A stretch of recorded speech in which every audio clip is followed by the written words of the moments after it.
Good night everyone, this is midnight from Israel. I'm recording this video from my car after the protest across the road from the Prime Minister's house. This is the second night in a row that we protest from his house, and there was a second protest tonight in Israel for freedom, the worldwide rally for freedom.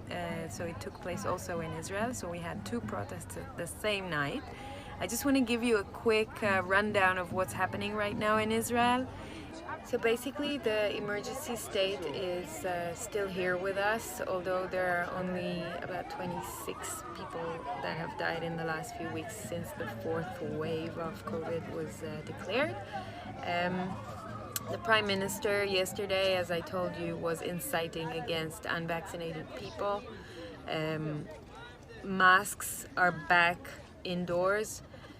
For now it's indoors. Green passport is back on. Full-on discrimination between vaccinated and unvaccinated. The campaign, the marketing campaign for vaccination of 12 to 16-year-olds started with horrible coercion, using sanctions against kids right at their school holidays where they want to have fun and it's time for them to celebrate. They started making the kids' lives miserable during the holiday, trying to make them go get the vaccine. There are threats from the Prime Minister of lockdowns. On what grounds, I don't know, but they're threatening. There are threats of starting school year with PCR tests for kids once a week and vaccinations in school. They've already declared that the next step of vaccines for 5 to 11 years old will start in November.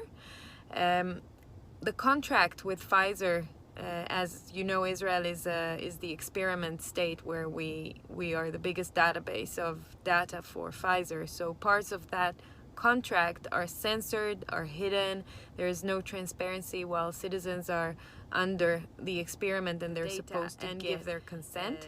The government is hiding the protocols on the COVID meetings for 30 years. We don't have access to what the government was talking about.